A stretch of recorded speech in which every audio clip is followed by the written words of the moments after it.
Berbeda tadi dengan praktisi-praktisi seni dan komunitas budaya tadi yang memang secara mandiri itu bergeliat seperti saya katakan tadi. Gerak move-nya itu luar biasa gitu. Tapi dalam tanda petik untuk kepentingan sendiri.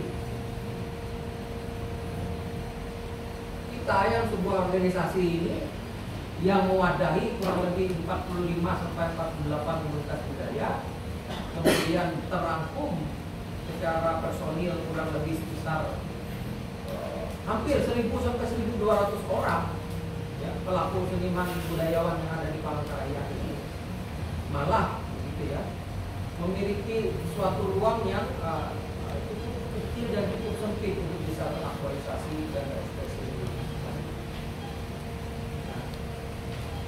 Jadi Bapak Ibu, makanya seperti saya katakan di dalam grup tadi,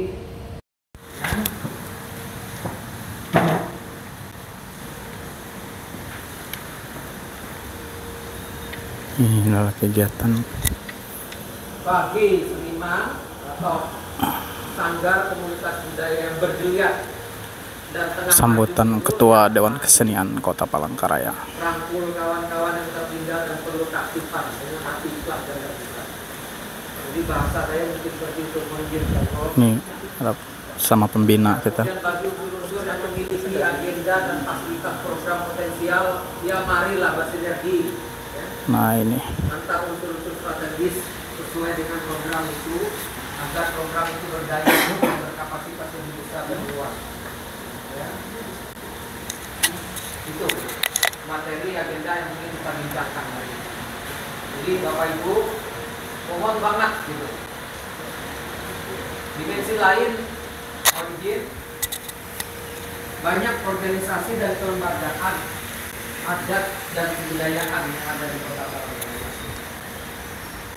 Ya jujur saja, ya.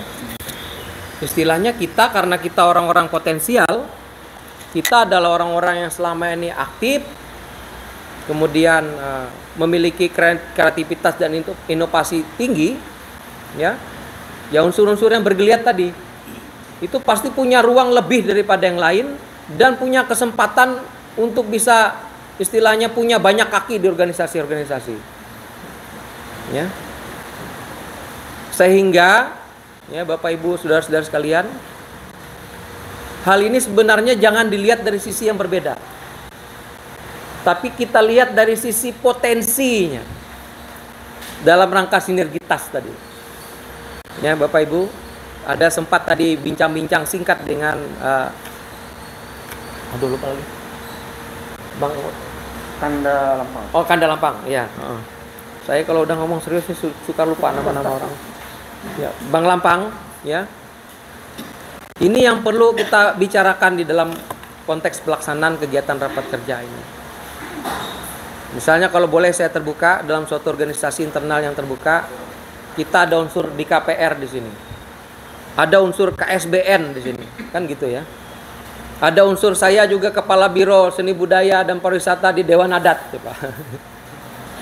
Di MADN Majelis Adat Dayak Nasional saya wakilnya Bang Toseng itu. Unsur kebudayaan dan kesenian serta pariwisata, ya. Mau di mana lagi? Nah, secara akademisi otomatis saya unsur humas dan publikasi di Asosiasi Program Studi Pendidikan Seni Indonesia. Apalagi Bung Dr. Imam dalam posisi strategisnya, ya, dan lain sebagainya. Ya hal-hal seperti ini menurut hemat saya ya mbok dibangunkan lagi, ya, melihat momentum dan geliat 2023, ya.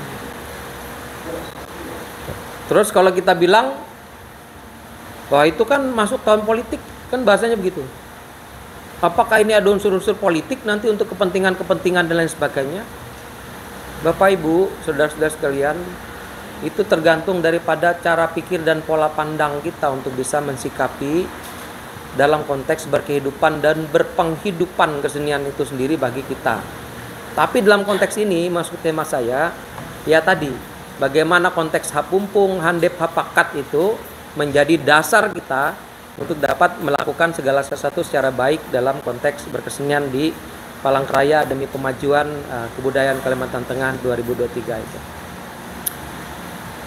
Kemudian ada hal yang berkenaan dengan evaluasi kinerja daripada di KPR dari tahun 2019 sampai dengan 2021.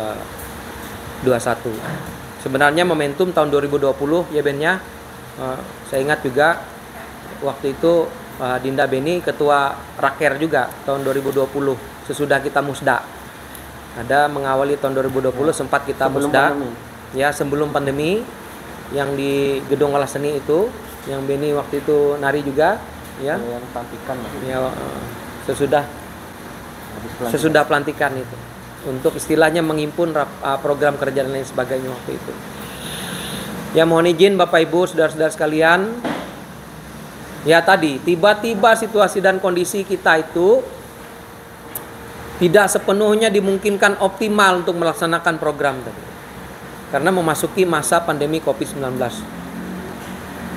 Tapi tetap aja ada hal yang bisa kita kerjakan dan bisa berjalan, tetap berjalan. Bagaimana Pak Eko bilang kemarin di gathering, walaupun istilahnya dikejar oleh Satgas Covid dan lain sebagainya, pelaksanaan kegiatan cenderung ada yang tersembunyi dan seterusnya, pelaporannya dan lain sebagainya sifatnya adaptif saja dan seterusnya, tapi kegiatan berkesenian itu tetap jalan.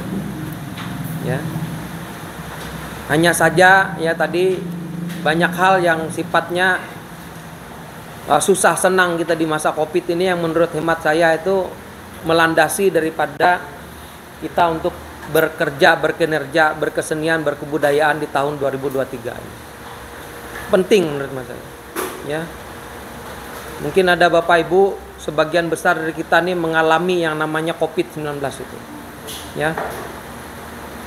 Istilahnya 3 dari 10 orang tuh 3 diantaranya itu dipanggil menghadap halik gitu. 30% dari tahun 2020-2021. Jadi pertemuan hari ini sekali lagi seperti saya katakan suatu momentum yang sangat luar biasa bagi saya secara pribadi. Ya. Karena jujur saya orangnya sangat sensitif dengan hal seperti ini. Ya. Istilahnya kok bisa di RTR, kok posisi kursi dan posisi situasi dan kondisinya seperti ini dan seterusnya. Beberapa kali kegiatan di RTR, mohon izin Bapak Ibu, seperti kemarin kita selesai ngobrol, selesai menyelesaikan dan sebagainya, pulang kita, saya bilang tur hari langsung hujan. Hari tari sedunia tahun 2018 sudah bersih semua, pulang kita tur hujan langsung. Jadi bahasa alam itu menandakan bahwasanya sebenarnya ya dunia berkesenian kita ini bukan hanya dunia berkesenian. Selama kita menganggap itu sebagai sesuatu hal yang sifatnya berhubungan dengan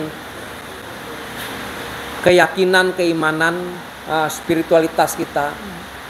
Kemarin mohon izin saya banyak ngomong ini baru kaji banding ke Bali. Konteks kehidupan ngaturang ayah atau nyatnya dalam hidup dan kehidupan masyarakat Bali, di mana kebudayaan itu sebagai bentuk daripada peribadatan dalam hidup dan kehidupan mereka, menjadikan dasar hulu pembangunan Provinsi Bali itu di bawah kepemimpinan Gubernur Iwayan Koster. Visinya Nangun Satkerti Loka Bali. Ada 6 pusat kebahagiaan, kebaikan dan kemuliaan yang digunakan untuk dapat mendasari falsafah pembangunan menuju era Bali baru. Bahasanya begitu. Betapa penguatan dan pemajuan kebudayaan yang merupakan cikal bakal hidup dan kehidupan masyarakat, integrasi antara berkehidupan dengan berpenghidupan itu menjadi satu kesatuan yang hulunya akhirnya kesejahteraan berdimensi pariwisata dan ekonomi kreatif. Itu hasil kaji banding. Lah kalau kita di Kalteng, hulunya apa? Mau kita tempatkan penguatan dan pemajuan kebudayaan sebagaimana yang ada di Bali, mohon izin. Lah ini tadi hal-hal gimmick sederhana berkesenian dan berkebudayaan saja menurut teman saya. Ya tadi tingkat geliat dan letupan mercusuar dan apa namanya tadi itu, kembang api itu sendiri dirasakan sebagian. tidak dirasakan semua orang, hanya dirasakan sebagian. Kan beda banget sama di Bali sana. Itu Bapak Ibu. Kemudian hulu kita yang menjadi suatu catatan, yang juga menjadi bahan referensi saya, rekomendasi saya kepada Dewan Adat Dayak Kalteng. Hulu kita ini adalah kekuatan korporasi dan investasi, ya, yang istilahnya menguasai perekonomian Provinsi Kalimantan Tengah. Dalam konteks hampir 75-80% dikuasai oleh tambang sawit, kemudian perkebunan, pertanian dan lain sebagainya, ya. Pemerintah itu hanya gimmick 30% saja untuk pengelolaan pembangunan di Kalimantan Tengah. Kalau berhitung istilahnya apa itu pendapatan domestik bruto dan lain sebagainya, saya bicara sedikit kalau ke bahasa ekonominya, pemerintah alokasi anggaran dana pemerintah itu hanya 1/5 daripada uang yang beredar secara ekonomi di Kalimantan Tengah. Lah, itu hulu. Berarti bahasanya kan sederhana Bapak Ibu. Apakah kita ini melalui kita sebagai seorang seniman maupun komunitas budaya atau organisasinya, bisakah kita untuk menyentuh daripada 4/5 tadi? Ya. Atau sekitar 70% daripada penganggaran yang ada di Kalimantan Tengah ini tadi, seperti saya katakan, untuk bisa menguatkan dan memajukan kebudayaan dan kesenian kita yang ada di Palangkaraya, misalnya begitu. Ya. Lah, ini satu pemikiran menurut tema saya perlu kita jadikan bahan diskusi kita pada kesempatan ini. Selain itu, Bapak Ibu, saudara-saudara sekalian, ya, walaupun secara quorum ini mungkin belum memenuhi syarat, ya, tapi kalau boleh saya dalam kesempatan ini membuka hati dan membuka diri saya, istilahnya sederhana, ya. Di KPR selama ini semenjak Babe Haji Apendi istilahnya tidak memegang jabatan strategis lagi berkenan dengan OPD kita, Disbud Parpora dan lain sebagainya, karena masa kepemimpinan saya waktu itu masih dalam tanda kutip di bawah kepemimpinan beliau sebagai kepala dinas.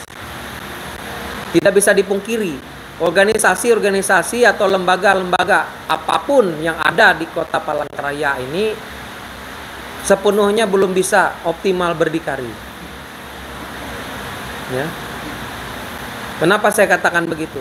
Ketergantungannya dengan pemerintah daerah itu sangat tinggi melalui fasilitasi bantuan serta penganggaran program kegiatannya. Itu udah pasti. Dan pada masa-masa kepengurusan sebelum saya yang diketuai oleh Pak Mopit Sabtono dengan unsur ketua harian Beni, ya, Linda Beni Tundat, bagaimana fasilitasi kebijakan program dari pemerintah itu sangat-sangat apa istilahnya akomodatif untuk bisa digelontorkan. Kemudian di masa-masa awal kepengurusan di KPR, semasa Pak Haji Apendi masih sebagai KOPD Disbud Parpora Kota Palangkaraya, ada beberapa program strategis atau kegiatan-kegiatan strategis yang masih bisa dimungkinkan sampai dengan tahun 2020 itu. Ya. Dan polanya, mohon izin Bapak Ibu, sebenarnya tidak hanya internal daripada fasilitasi pemerintah Kota Palangkaraya itu. Nah, ini gimmick-gimmick ini yang mau saya, maksudnya mudah-mudahan Bapak Ibu, kemudian para rekan-rekan, adik-adik saya yang terkasih dan tercinta, para seniman-seniman muda yang sangat bersemangat yang hadir pada kesempatan ini bisa mengambilnya, yaitu sikap dan sifat sinergitas tadi. Ya, pola sinergitas. Ada beberapa kegiatan di KPR tahun 2019-2020 yang sempat dilaksanakan, yang sifatnya gimmicknya seni pertunjukan atau pameran yang dilaksanakan di beberapa tempat. Ini kemarin mengawali ketua di KPR, misalnya Pak Eko dan Bang Lampang ada kegiatan di bawah jembatan. Ya, itu kegiatan yang diinisiasi secara mandiri oleh komunitas pelukis, istilahnya seniman seni rupa lukis. Ya, coba dilihat seperti itu. Kemandirian itu ada. Istilahnya momentum kegiatan-kegiatan itu ada sebenarnya di punya komunitas-komunitas atau seniman praktisi itu punya. Ya. Kemudian ada lagi kalau yang berdimensi penganggaran daripada di KPR, seperti saya katakan ada kolaborasi kerjasama dengan Dewan Adat Dayak. Momentum tahun 2020 ada lomba kesenian Dayak, kemudian ada bantuan fasilitasi bansos sembako, Pak. bansos sembako untuk 550 seniman yang ada di Kota Palangkaraya, padahal daftarnya 1.200, bisa difasilitasi 550 aja waktu itu, ya. Kemudian ada lagi sendera tari pakat, Ya, pakat Dayak, kemudian ada lomba lukis, ya Pak Eko, Bang Lampang waktu itu dan lain sebagainya. Itu sifatnya itu sinergitas, kolaborasi kerjanya dengan organisasi-organisasi lain. Ya. Jadi maksud saya, mohon izin saya selaku ketua, bukannya istilahnya menggambarkan bahwasanya ini loh di KPR ini udah ada kerjaan semasa kepemimpinan saya, bukan itu intinya. Tapi intinya bagaimana di KPR ini punya semangat gitu loh, walaupun dalam situasi dan kondisi seperti saya katakan tadi, beruntung tidak beruntung atau rugi atau tidak rugi sekalipun, berkesenian itu merupakan kehidupan dan penghidupan kita bersama secara kolaboratif, secara sinergi, hapumpung handep hapakat. Itu dia Bapak Ibu. Jadi ini mohon nanti istilahnya masukan dari Bapak Ibu sekalian untuk mendasari daripada kegiatan dan program kita tahun 2023. Nah, ini kejujuran saya selanjutnya, ya. Momentum memasuki 2023 ini, sebagaimana saya sampaikan tadi, ada suatu penawaran solutif, ya, atas kendali perahu serta perampingan kepengurusan di KPR untuk efektif dan efisiensinya kinerja organisasi. Ya, ini saya gulir lontarkan ya tadi. Kalau selama masa kinerja saya ini, sebagaimana saya sampaikan tadi, belum sampai ujungnya daripada apa yang saya sampaikan.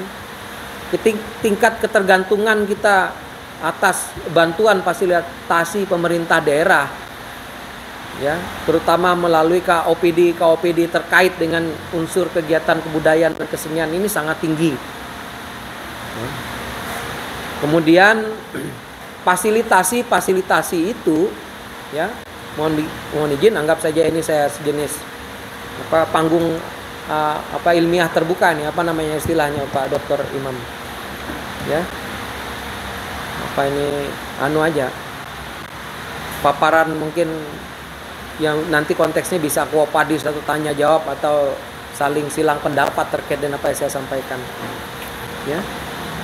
Berkesenian dan kebudayaan itu cenderung karena dia berurusan ada berorientasi massa, itu ada kepentingan yang berbau dalam tanda petik politik untuk kepentingan orang per orang, sehingga hal itu merupakan jalan geliat. Nah, ini dia bahasanya ini, jalan geliat istilahnya, person, orang per orang, komunitas seniman budayawan yang gesit tadi untuk bisa memberdayakan dan mengoptimalkan dirinya melalui aktivitas itu. Apakah itu salah? Tidak salah. Ya hanya tadi, ya mbok kalau dapat kegiatan atau program tuh ya wanita nah, yalah dia bingat karya tunda pula pahari, apalagi jita hiji rumah berkesenian dalam Palangkaraya arah lebu Palangkaraya tuh nah beda sanggar tahu tapi yang istilah bahasa Bu Hendi ya teh TG isut misalnya dino 10.000 paling dia 1.000 nenga kawal sila kan kute 1.000 nenga kawal sila Kalau dalam konteks kekristenan tuh bagilah perpuluhanmu sedikit daripada apa yang bisa kamu dapatkan melalui hal itu kepada Tuhan secara langsung atau kepada sesama. Jangan digimik untuk kepentingan diri sendiri. Ya. Apalagi mohon izin mansur gitu loh. Ya bahasanya seperti itu. Nah, atas dasar apa yang saya katakan ini, saya menawarkan ya hal-hal terkait dengan kendali perahu perampingan kepengurusan di KPR efektif efisiensi itu, dan juga kalau memang mau ya monggo. Istilahnya masa pengurusan di KPR ini sendiri sampai dengan bulan Juni Juli tahun 2023 masih ada kurang lebih 6 sampai 8 bulan. Sebelum Ya. Ya, kalau memang ada wacana ke sana, ya tapi kalau secara teknis quorum kita tidak mencukupi untuk memutuskan terkait dengan ada musdalub atau apa. Kemudian penganggaran kegiatan pun mungkin belum ada dan belum siap karena kita sangat berorientasi kepada bantuan pemerintah daerah tadi. Intinya Bapak Ibu saudara-saudara sekalian, ya izin saya kembali ke gimmick karakter daripada apa yang bisa saya sampaikan. Giat ini tentu suksesi mengangkat kembali marwah Dewan Kesenian Palangkaraya serta dalam rangka persiapan pergantian kepengurusan 2023. Ya, Bapak Ibu, jadi ini sesuatu hal yang sangat penting dan strategis. Izinkan saya bersama Dinda Hercules yang dalam posisi sebagai moderator sekaligus sekretaris ini menampung ya. Kalau bahasa Cencen itu sebenarnya saya pesan bara madu tadi ya, belum datang-datang bara madunya. Oh iya, baru ingat. Ya. Istilahnya naharep rajaki katanya itu ngomongnya bisa lebih lancar. Ya monggo Bapak Ibu saudara-saudara sekalian, kalau memang ada yang perlu naharep rezeki untuk bisa ngomong ya monggo dipesan. Nanti saya secara pribadi bisa memfasilitasi melalui Mas Andi ya sebagai bendaharawannya. Ya terima kasih Bapak Ibu saudara-saudara sekalian, mungkin itu yang bisa saya sampaikan karena ada kegiatan lain sebenarnya dari Bank Lampang, kemudian ada Bapak Anda Eko Sunugroho juga ada kegiatan lain, teman-teman juga ada kegiatan lain, tapi saya ingatkan saja kita ada jatah makan siang. Kalau memang nanti ada pergi ya monggo kesini lagi makan gitu, ajak keluarga ya, sanak saudara, karena jatah makannya itu untuk 50 orang, sayang. Ini 1, 2, 3, 4 nggak nyampe ya. Sayang begitu Bapak Ibu. Mungkin itu, terima kasih, saya kembalikan. Assalamualaikum warahmatullahi wabarakatuh.